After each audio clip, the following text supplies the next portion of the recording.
disposição. Todo mundo ok aí, pessoal? Sem regras? Todo mundo ok? Posso começar? Vamos dar início à entrevista coletiva do técnico Fernando Diniz.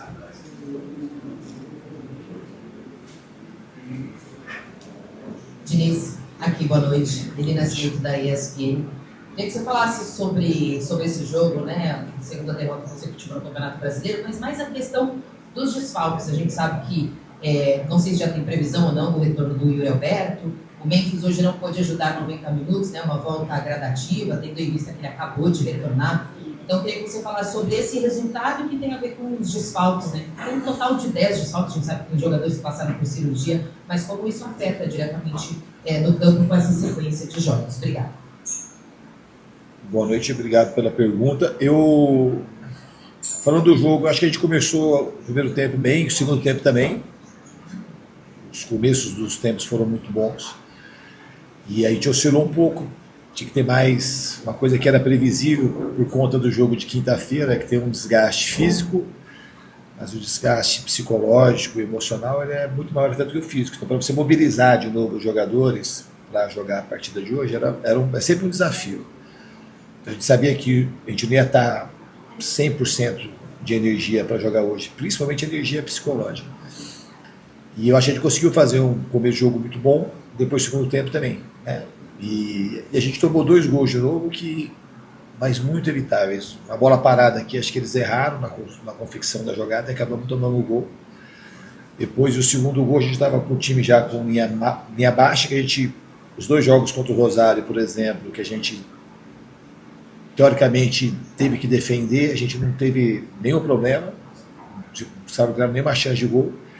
Hoje, por uma falta de atenção, a gente quis recuperar a bola muito rápido, em vez de marcar direito, e acabamos tomando o segundo gol.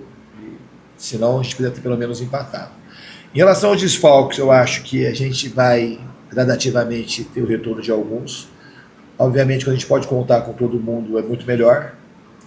Mas eu não vou colocar só isso na conta dos desfalques, porque a gente tinha um monte de desfalque contra o Rosário, que era um duelo super importante, a gente passou na Copa do Brasil, na Libertadores. Mas a volta dos jogadores será muito importante, né?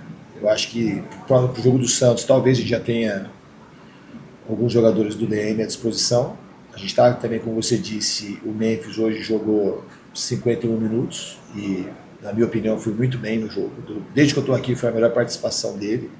É um jogador que traz para o time muito peso, traz mais pressão para o adversário, e para a gente como eu disse antes de trabalhar com ele, e agora estou confirmando os poucos treinamentos e os poucos jogos que a gente teve juntos, que é um jogador que é do nível de performar no nível essa classe, nível mundial. Então é muito bom para a gente poder contar com o Memphis. Marco Rodrigues, da Rádio Coringão. Como a gente não tem acesso aos treinos, aos treinamentos, eu gostaria até de entender com você o que falta para o Lingard emplacar mais, que é um jogador que tinha muita expectativa do torcedor e parece que ainda a gente não viu o Lingard que esperávamos, né, que o torcedor espera. O que falta, o que ainda não deu liga nesse jogador? Obrigado.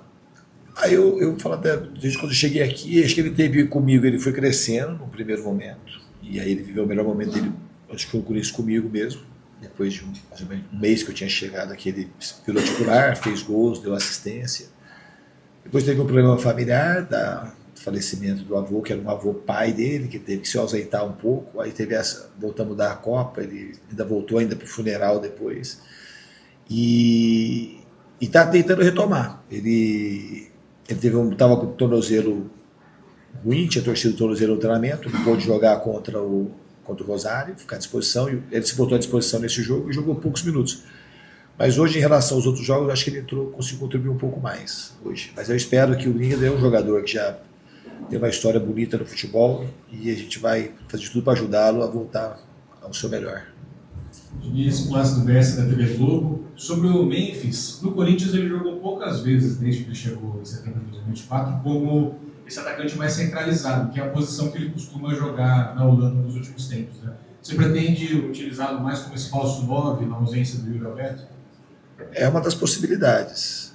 Ele consegue jogar a posição que ele mais atua na vida dele, é essa posição que ele jogou hoje, né? Com a presença do Yuri Alberto, a gente tem 2 jogadores que a gente tem que encaixar, porque são 2 jogadores de nível muito alto, mas ele é uma possibilidade, não é que a gente vai fazer sempre, mas se for o melhor para o time nesse momento, é uma possibilidade bem real, bem concreta. Boa noite, Diniz, Alexandre Sinechal, do Bandeirantes. Você até falou que não pode colocar a derrota na conta dos desfalques, né? Também tem desfalques na Libertadores, mas o Corinthians passa por transferbans atrás de transferbans, a gente tem a janela aberta, não dá a cara que vai poder contratar. O elenco é curto, faltam mais reforços, queria que você desse sua opinião sobre isso. Eu já falei mais de uma vez que eu gosto do time, eu gosto do elenco. Acho que a gente tem a possibilidade de ir lançando aos poucos, que nem o Dieguinho está tendo minutagem, o Guinegão hoje voltou a entrar. Tem o garoto no banco que a gente está formando devagar, o João Pedro Choca e o próprio Iago. E com a volta do. O que aconteceu com a minha chegada é que, por hora, nós perdemos 3 jogadores por cirurgia: o Labiá, o Kaique e o Vitinho, que por enquanto está fora também. Se nós tivesse mais esses 3 jogadores, mais a volta do Yuri e mais a volta do André e agora do Memphis, o time é um time que tem. Eu não gosto de elenco imenso.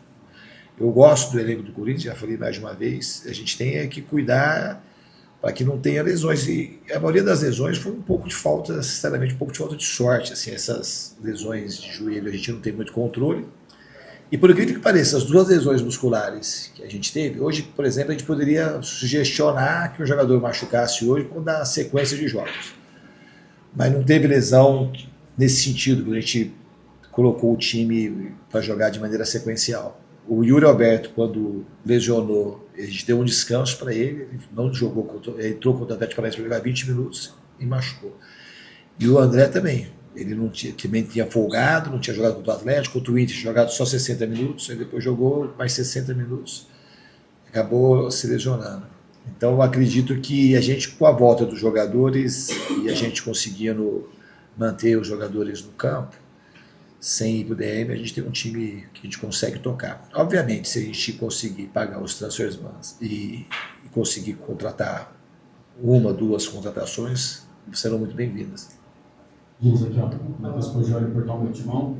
O Corinthians está vivo na Libertadores e briga pelo título, já com o campeonato de mata-mata, mas geralmente pontos corridos é diferente, depende muito mais do elenco.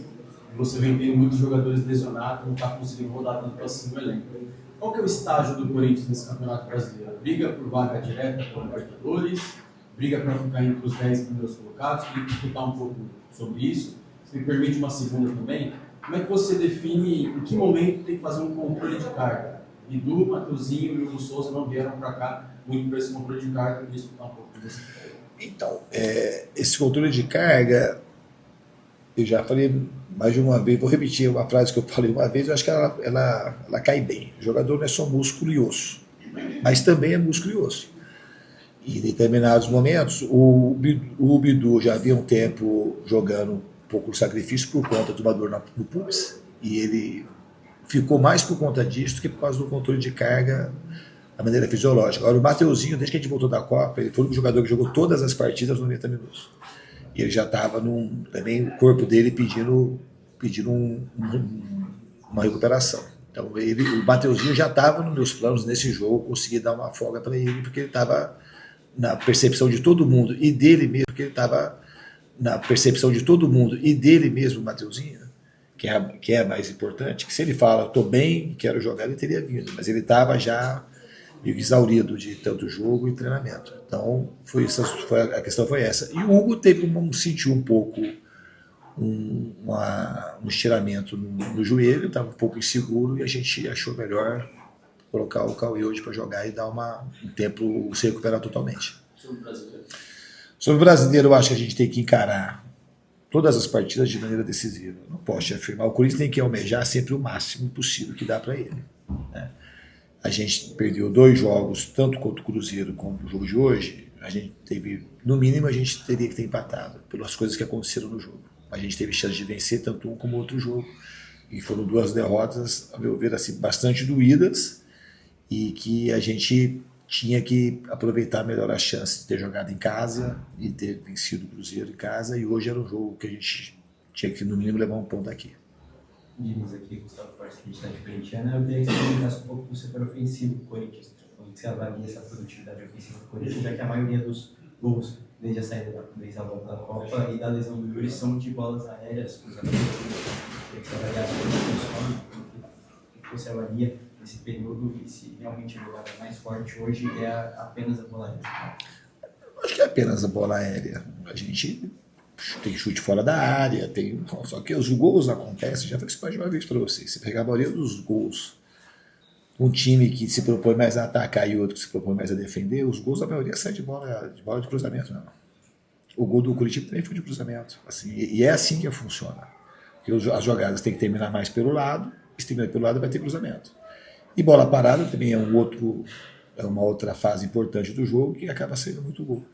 Então não é que o Corinthians, assim, se um time vai jogar com linha baixa, a chance maior de você fazer o gol é com cruzamento e rebote que vem do cruzamento.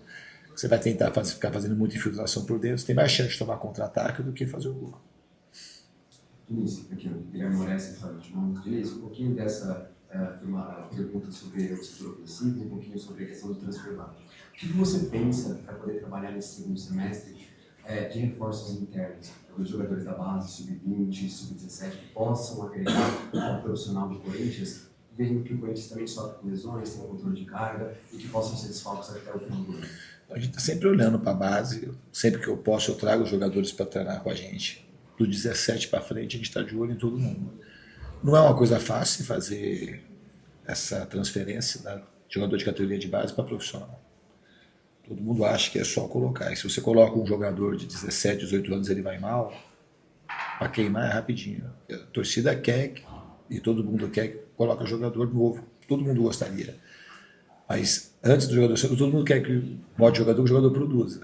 Então a gente tem que avaliar se o jogador está mais pronto para poder colocar. Eu tenho um olhar sempre muito cuidadoso e estou sempre olhando para a categoria de base. E a gente já tem jovens jogando aqui como o Bidon, o Guinegão, o Dieguinho, eu falei o Iago, que hoje estava no banco, o João Pedro, também é da base, é um jovem também jogador.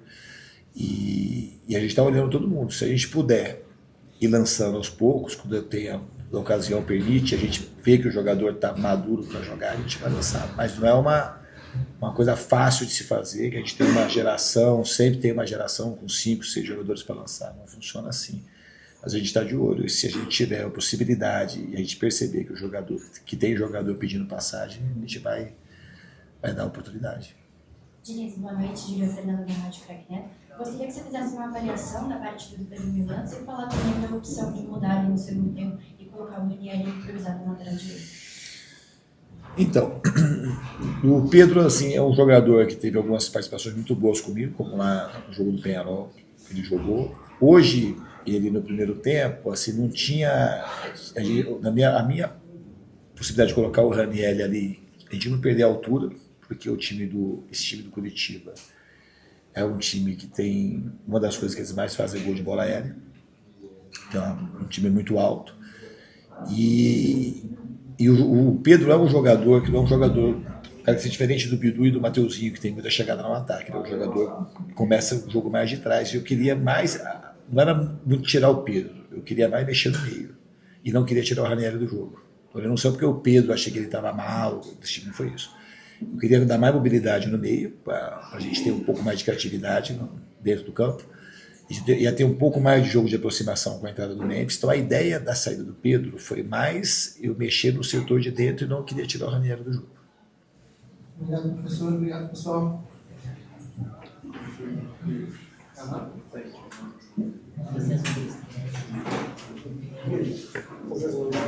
Eu vou tentar, mas acho que dá para manter assim, né? Vou tentar com uma